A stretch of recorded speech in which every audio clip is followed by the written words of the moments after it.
Hello students, how are you all. मैं हूँ प्रिया सिंह और आज हम जेनेटिक्स टॉपिक को कंटिन्यू करेंगे। लास्ट के वीडियो में हमने कुछ टर्म्स देखे थे जिसमें से हमने पढ़ा था हाइब्रिडाइजेशन के बारे में। तो हाइब्रिडाइजेशन हमने क्या देखा था, व्हाट इज़ हाइब्रिडाइजेशन। हाइब्रिडाइजेशन का मतलब होता है क्रॉसिंग बिटवीन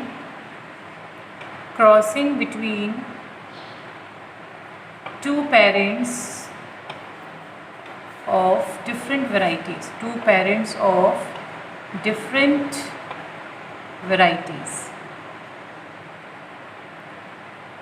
दो डिफरेंट वैरायटीज़ के जो पेरेंट्स होते हैं, जब इनके बीच में क्रॉसिंग करवाई जाती है तो इसको हम लोग क्या कहते हैं, हाइब्रिडाइजेशन कहते हैं। ओके, नाउ हाइब्रिडाइजेशन जो है यहाँ पे दो टाइप से डिस्कस किया गया है। कौन कौन सा है? जो फर्स्ट टाइप है that is monohybrid cross,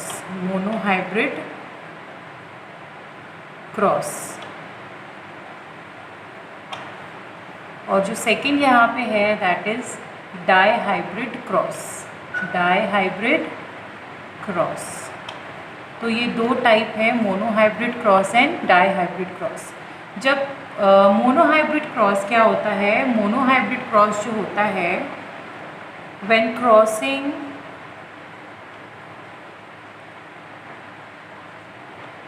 is done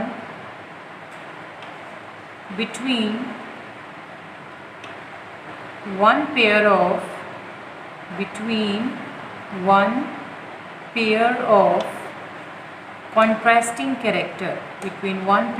contrasting character, तो जब किसी एक ही पेयर के बीच में हम लोग क्रॉसिंग करवाते हैं, that process is known as monohybrid cross. For example, जैसे कि अगर आप क्रॉस करवा रहे हो तो आपने एक कैरेक्टर लिया tall for the male and दूसरा लिया ड्वार्फ फॉर द फीमेल, ठीक है ना।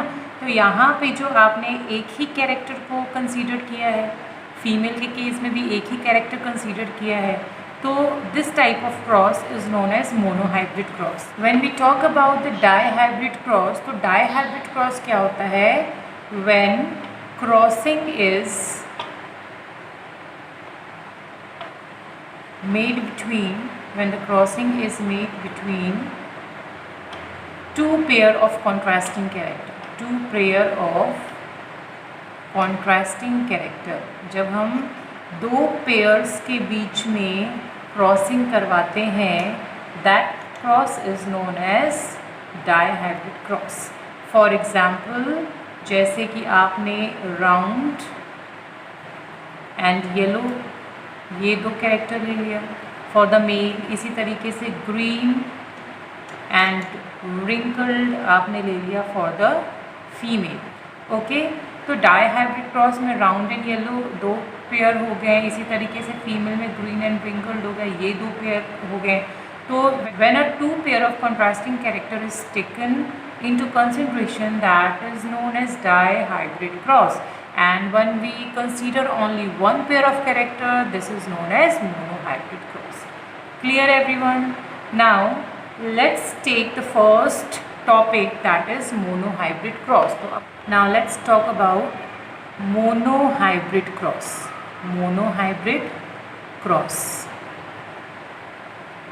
Now monohybrid cross, जैसे कि मैंने अभी आपको बताया कि monohybrid cross में हम लोग क्या लेते हैं, one pair of contrasting character.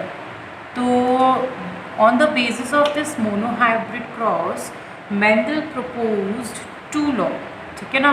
Monohybrid cross की अगर हम बात करें तो मेंडल ने कितने लॉ प्रपोज किए, दो मेन लॉ प्रपोज किए, that is based upon the monohybrid cross. अब वो पहला लॉ क्या था, the first law was law of dominance.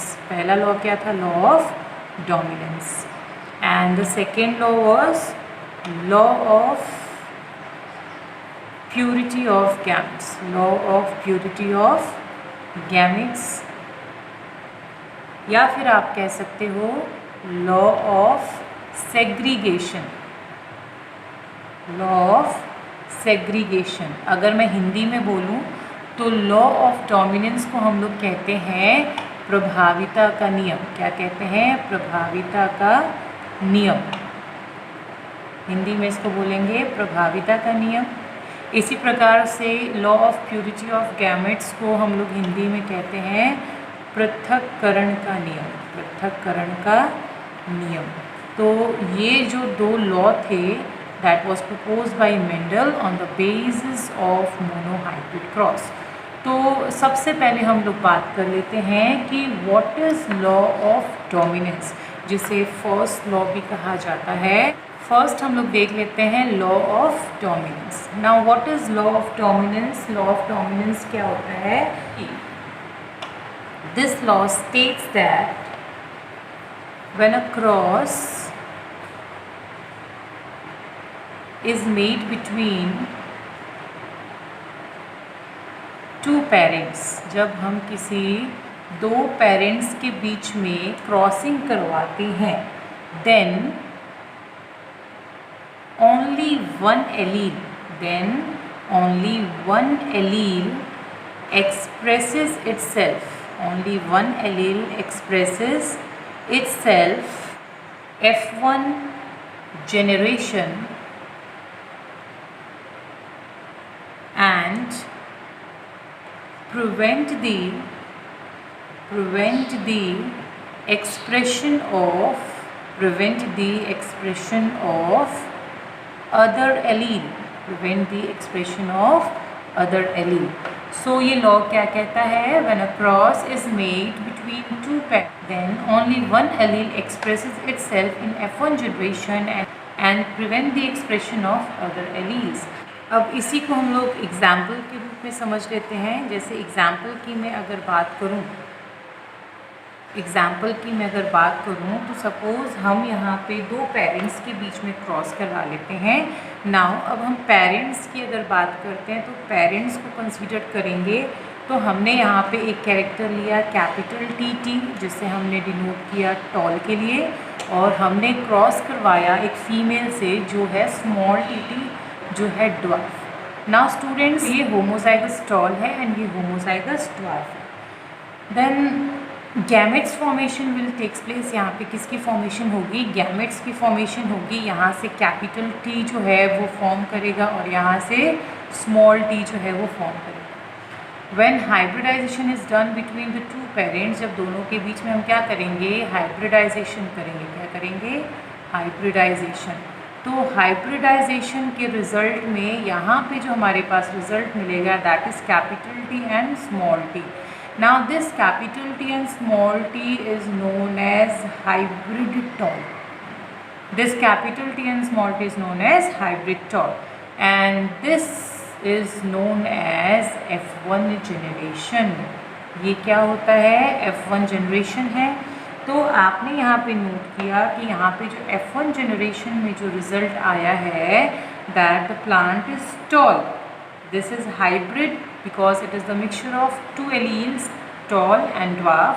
So this is known as hybrid and the result is totally tall. यानी F1 generation में जो हमें प्लांट शो हुए थे यहाँ पे पूरे के पूरे टॉल थे। Then what about the dwarf plants? यहाँ पे आपको कैपिटल टी भी शो हो रहा है, स्मॉल टी भी शो हो रहा है एज अ, जब हम एलील्स के रूप में देख रहे हैं तो। बट जहाँ पे रिज़ल्ट की अगर बात करें तो सारे प्लांट्स क्या थे? टॉल थे, ड्वार्फ एक भी नहीं था। It means here capital T is dominant. यहाँ पे कैपिटल टी क्या है? डोमिनेंट है। एंड स्मॉल टी की बात करूँ तो स्मॉल टी क्या है? यहाँ पे रिसेसिव है। तो आगे की जो थ्योरी है वो यही बोलती है, जैसे हमने फर्स्ट पॉइंट में क्या लिखा कि when a cross is made between the two parents, अब जब टू पेरेंट्स के बीच में क्रॉसिंग करवाते हैं तो only one allele express itself, यहाँ पे केवल एक ही एलील जो है अपने आप को F1 जनरेशन में शो करेगी, यानी एक्सप्रेस करेगी। तो जो एलील अपने आप को F1 जनरेशन में एक्सप्रेस कर रहा है दैट इज़ टॉल कैरेक्टर। जो एक्सप्रेस हो रहा है वो क्या है? टॉल कैरेक्टर है। और टॉल कैरेक्टर के लिए जो हमने सिंबल लिया है that is capital T. It means only capital T is showing its character in F1 generation. तो यहाँ पे capital T is known as dominant character where is small T is known as recessive character. तो यहाँ पे जो F1 generation में visible होगा that allele is known as dominant and that allele which is not visible in F1 generation that is known as recessive. This is known as law of dominance. Law of dominance मेरे ख्याल से आपको clear हो गया होगा क्या कहता है. लॉ ऑफ डोमिनेंस यही कहता है कि जब भी हम किसी दो पेरेंट्स के बीच में क्रॉस करवाते हैं तो only one allele express itself in F1 generation and other allele do not express itself in F1 generation. The allele which show itself in F1 generation is known as dominant character and which is not able to represent itself in F1 generation that is known as recessive character. So this is known as law of dominance. I hope आपको पहला law जो है वो clear हो गया होगा. Now let's talk about the Mendel second law. Mendel के second law के बारे में हम बात करते हैं जिसे हम कहते हैं law of purity of gametes. Purity of gametes या आप कह सकते हैं लॉ ऑफ सेग्रीगेशन. तो ये मेंडल का दूसरा लॉ है. अब इस लॉ के अकॉर्डिंग क्या कहा गया है, what this law states, it states that during gamete formation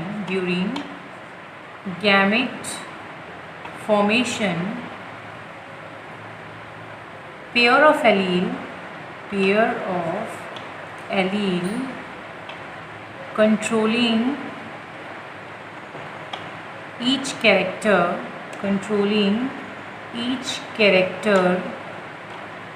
separates from each other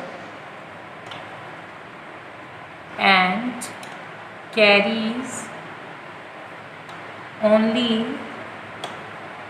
one allele of a character. ये लोग क्या कहता है दैट ड्यूरिंग गैमेट फॉर्मेशन, जब भी गैमेट्स की फॉर्मेशन होती है तो आपके पास कितने पेयर हैं, 2 पेयर्स ऑफ एलील होते हैं. For example capital T capital, और ये दोनों ही किस कैरेक्टर को कंट्रोल कर रहे हैं, टॉल कैरेक्टर को कंट्रोल कर रहे हैं. सिमिलरली ड्वार्फ की अगर हम बात करें तो स्मॉल टी होता है और ये दोनों ही किस कैरेक्टर को कंट्रोल कर रहे हैं, ड्वार्फ को. तो जब भी गैमेट्स फॉर्मेशन होता है तो during gametes formation both the allele separate, दोनों ही एलील क्या हो जाते हैं, सेपरेट हो जाते हैं और दोनों ही एलील जो होते हैं सिंगल कैरेक्टर को क्या करते हैं, आगे नेक्स्ट जनरेशन में क्या करते हैं, कंटिन्यू करते हैं. इन गैमेट्स की प्योरिटी मेंटेन रहती है. ऐसा नहीं है कि इनके सेपरेट होने से इनके कैरेक्टर में कोई भी बदलाव या चेंज आएगा. इनकी जो कैरेक्टर की जो प्योरिटी होती है that maintain itself in next generation. तो इसको हम आइए क्रॉसिंग के ज़रिए समझ लेते हैं. जैसे आपने P1 लिया था तो P1 जो होता है that is tall and dwarf parents. हमने किसको किया था, कैपिटल T हमने टॉल रिप्रेजेंट कर रहे हैं, स्मॉल t हम किससे रिप्रेजेंट कर रहे हैं, ड्वार्फ से. तो हमने क्या किया, पेरेंट्स ले लिया, होमोजाइगस पेरेंट्स. अब यहाँ पे बात आती है कि जब भी गैमेट्स की फॉर्मेशन होती है, when we are talking about gametes formation, तो ड्यूरिंग गैमेट्स फॉर्मेशन क्या होता है, ये दोनों ही कैरेक्टर क्या हो जाते हैं, सेपरेट हो जाते हैं. दोनों ही एलील क्या हो जाते हैं, सेपरेट. ये दोनों एलील आपस में क्या हो जाएंगे, सेपरेट हो जाएंगे.